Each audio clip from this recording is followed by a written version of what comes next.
చూసినట్లయితే విలువలు లేని రాజకీయాలు. ఇవాళ మనం చూసాము ఎట్లాంటి రాజకీయాలు చేసాము, మనం చూసాము లీడర్లు పొద్దున నుంచి సాయంత్రం వరకు ఎన్ని పార్టీలు మారారో మనం చూసాం.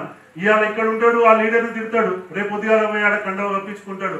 ఎక్కడ కూడా ఈ వ్యవస్థలో గ్రామ స్థాయిలో ఉన్న నాయకులపై మండల స్థాయిలకు నాయకులకు నమ్మకం ఉండదు, మండల స్థాయిలో ఉన్న నాయకులపై జిల్లా స్థాయిలో వాళ్ళకి నమ్మకం ఉండదు, జిల్లా స్థాయిలో వాళ్ళపై ఎమ్మెల్యేలకు నమ్మకం ఉండదు, ఎమ్మెల్యేలపై రాష్ట్ర స్థాయిలో ఉన్న వాళ్ళకి నమ్మకం ఉండదు.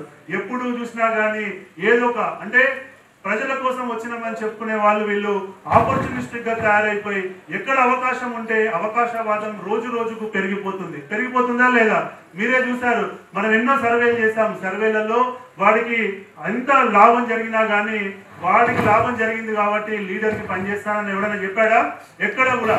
ఎంతసేపు ఏంటంటే నాకు లాభం జరిగింది ఎమ్మెల్యే తోటి, అది కాదు నాకు ముఖ్యం, ఎదుటోడికి నాకంటే ఎక్కువ లాభం జరిగింది. అవునా కదా?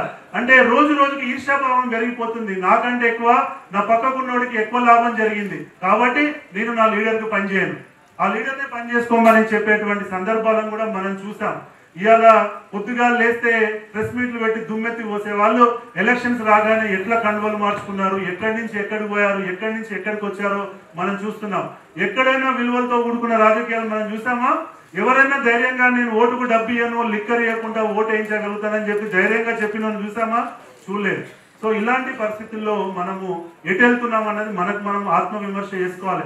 చాలా మంది లీడర్లు అందులోనే వ్యవస్థను ఖరాబు చేసిన వాళ్ళందరూ కూడా ఇప్పుడు వచ్చేసి పెద్ద శ్రీరంగ నేతలు చెప్తుంటారు. ఏమని చెప్తుంటారంటే ఇంత వరస్ట్ ఎలక్షన్ ఎప్పుడు చూడలేదన్న. ఇంత వరస్ట్ ఎలక్షన్ ఉంటుందా? ఇంత వరస్ట్ ఎలక్షన్ ఒక్కరోజు అయిందా అండి? ఒక్కరోజు అయిందా? ఒక నిమిషంలో అయిందా? నీ వల్ల అయిందా? కాదు. మీరందరూ కొన్ని సంవత్సరాలుగా ఈ వ్యవస్థను చెడగొట్టుకుంటూ వచ్చి ఇవాళ రాజకీయ వ్యవస్థ అంటే ఒక ప్రాస్టిట్యూషన్ లెక్క తయారు చేశారు. అవునా కదా? ఇవాళ ఎవడంటే వాడు వచ్చి దాన్ని వాడుకునే పరిస్థితిని తీసుకొచ్చాడు. ఒకప్పుడు ఎమ్మెల్యే అంటే గ్రామాలలోకి వెళ్తే దాని రెస్పెక్ట్ ఉండేది. మా ఎమ్మెల్యే వస్తున్నాడంటే పనులు మానుకొని వెయిట్ చేసి లీడర్ని కలవాలి, మా సమస్యలు చెప్పుకోవాలనే స్థాయి నుంచి వాడెవడో వస్తున్నాడట, వాడు బాగా డబ్బులు సంపాదించుకొని వస్తున్నాడు. ఇలా వస్తే మాకు ఇస్తే ఏంటి, మాకు ఎందుకు ఇవ్వడు, మా ఇంట్లో పెళ్ళి అయితే ఎందుకు ఇవ్వడు, మా ఇంట్లో ఫంక్షన్ అయితే డబ్బులు ఎందుకు ఇవ్వడు అనేటువంటి స్థాయికి దిగజార్చలేదా? రోజు విన్నామా? మనం వినలేదా? సో ఇలాంటి స్థాయికి దిగజార్చడంలో ఇలా ఒక్క లీడర్ ఒక్క పార్టీ వల్ల కాలేదు. కొన్ని సంవత్సరాలుగా నిరంతరంగా దీన్ని దెబ్బతీసుకుంటూ ఇంత నీచ స్థాయికి తీసుకొచ్చారు. ఇలా ఆటో నడుపుకునే వృత్తిలో ఉన్నవాడు కూడా ప్రశాంతంగా కొంచెం ధైర్యంగా ఉండగలుగుతాడు. ఇలా ఏ వృత్తి తీసుకున్నా ఇంట్లో పనిచేసే మేడ్ కూడా ప్రశాంతంగా నేను ఒక మంచి పని చేస్తున్నా అనే స్థాయిలో ఉంటారు.